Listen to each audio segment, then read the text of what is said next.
Right then, welcome back to the channel. We're going to do this and then we're going to do player ratings where I'll get deeper into individual players and what's going on with them. But obviously 0-0 Villa Park, a little bit unexpected actually, and probably feels better. I did mention this yesterday, but it does feel better, I think at least anyway, than the 3-3 we put on Thursday night. But number one, we're still lacking quality. It was one of the lowest quality games that we've seen in a while.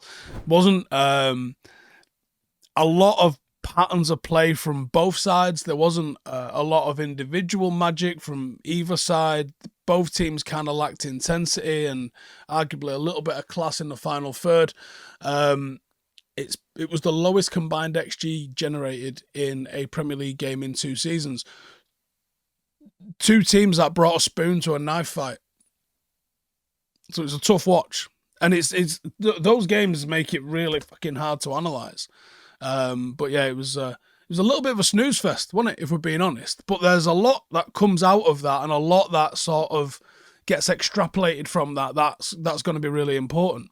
So we will get into that sort of stuff. If you are looking for a great sports betting experience, then sign up with Hollywoodbets and enjoy this incredible welcome offer. Get to £10 in free bets with your first free qualifying bet losses. And here's how it works. If you sign up using my link in the description, deposit using your card and place your first 3 bets on the sportsbook, each bet must be at least £10 with minimum odds of 1.5. These bets can be on any sportbook market and will qualify you for the offer.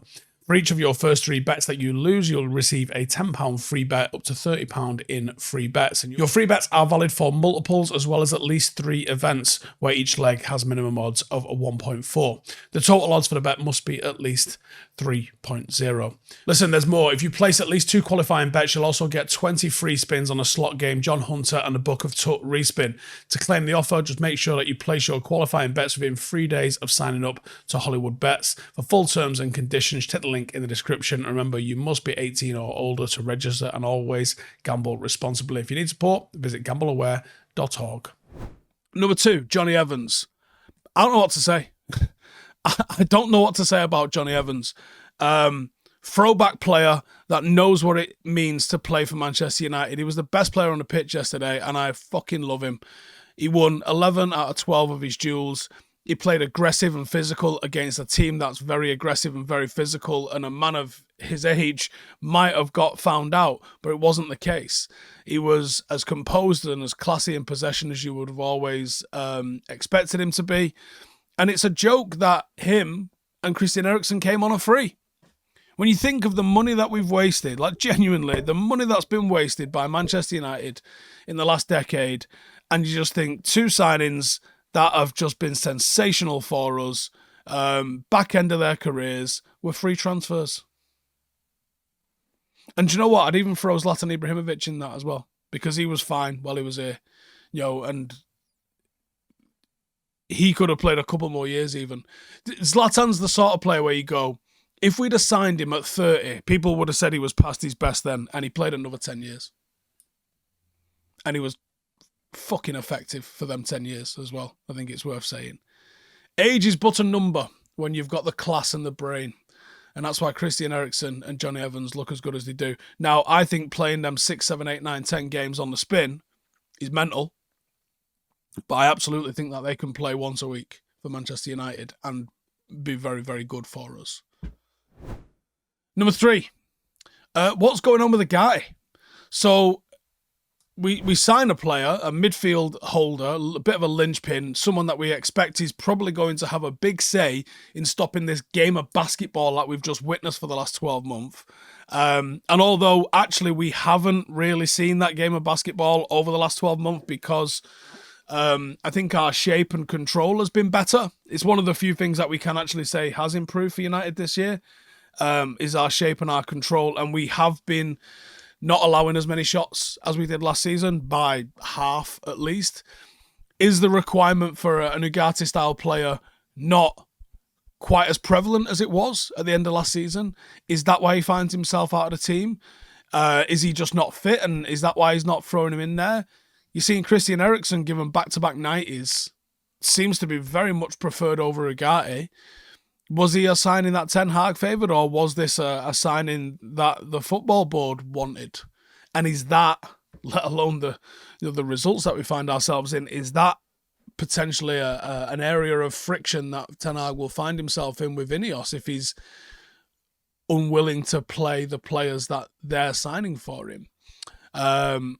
I'm hoping this doesn't end up looking like bad business as we go forward, and it's still very early days. He might just not be fit. He might not think he's capable of putting in the shift that is required from him at the moment, but he clearly doesn't fancy him. I mean, not even the fact that he didn't start him. He's just unused for back-to-back games. Don't know. So, obviously, the usual suspects, Kinsunes, TalkSport, ESPN, I'm sure are going to start calling this a United crisis. Realistically, it's our worst Premier League start, and we've had 3 wins in 11. I don't know what the obvious fix is. I've tried to sort of roll it around my head about how do we get the best out of Manchester United, and the only thing I can think of outside of signing a new forward line, because that's just not going to happen, is it? Is to bring in a different midfield. Try a different shape, a different deployment of midfield. Because otherwise it's difficult to see how things improve. Only Southampton have scored less goals than Manchester United.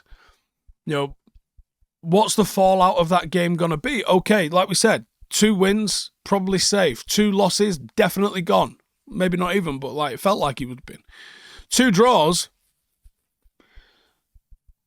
scratchy chins all around, slopey shoulders. I had no idea. What does 2 draws mean? I don't know what 2 draws means for Erik Ten Hag. Genuinely, don't know what 2 draws means. I'm almost lost for words with it. It's a mad place to find yourself in going into an international break. Because on one hand, you feel like, I don't think he's getting sacked. But I also wouldn't be shocked if he did. And is there an obvious fix? Now, I know Ornstein sort of did a bit of an update. Maybe I'll do a separate video on this. But Ornstein's done an update where he says he doesn't think Southgate was an option in the summer. And he's not aware of any changes to that situation at the moment. And also says that Inzaghi was not offered the job. That probably is worth discussing in its own separate video, to be honest with you. Let me know. Should we do a late night live tonight? Or should we save it for later in the week? When there's definitely fuck all to talk about, we can just go completely off topic. But, it seems like we're in that period where you're going to get shit journalists just making things up because they need to talk about something. Which is frustrating as a United fan because this doesn't happen at other clubs. Are Tottenham in a significantly better position than United? Because the noise surrounding Tottenham and the noise surrounding Manchester United could not be further apart. And for all the people saying, United should have higher expectations than Tottenham, you're absolutely right, we should. And for all the people that are saying, our expectations have changed, of course they have. Fuck me. 15 years ago, Manchester United was absolutely devastated if we didn't win the league. Devastated. And we was gutted when we didn't win the Champions League because we thought we were good enough to do so. Do you know if you think United are going to win the league this year or the Champions League, aside from the fact we're not even in that competition, it's literal delusion. Of course your expectations change. Of course they do. No one's saying that that's a permanent situation and no one's saying that we're happy about that situation. But of course your expectations change. Right now, Manchester United would be happy with a top 4 finish. Simple as. No extras required on that. Top 4 finish, we'd be happy. We would. So of course expectations change. And finally, Bruno Fernandes. It's really going wrong, isn't it? We clocked a couple of weeks ago, a little bit of an issue with Bruno Fernandes. How do we fix this? And then since then, he's just gone on to drop stinker after stinker after stinker. And it genuinely feels like we're in a position where he's hurting the team more than helping it at the moment. He feels like he's a bit undisciplined in his pressing, quite often just goes all out on his own. Didn't actually give the ball away as much as he has been doing against Aston Villa, but he's not creating anything. he definitely seems to have gotten major Hollywood in his ideas of how to play. And you expect so much more from the man that's the club captain. You just do.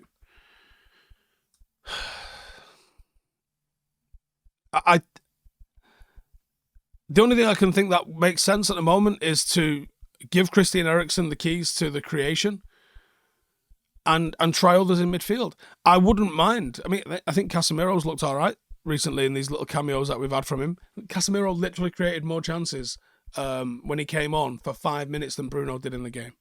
That's not on. Let Christian Eriksen be the creator. And try and find a different shape in midfield. Because you can't just continue playing him in the 10. You know, maybe then if you do, or maybe you try Xerxes and Højlund. The fact that both of them came off the pitch without a fucking shot's embarrassing. Embarrassing. It's not good enough. Anyway, as always, thank you guys for tuning in. Really do appreciate it. Subscribe if you are new. And I'll see you lot in the next one. Laters. Not 5 things. Player ratings coming in a minute, and some people are getting a smackdown. And if you think I don't like Garnacho, don't watch that video because you're not going to think I like him after watching it. See you in a bit.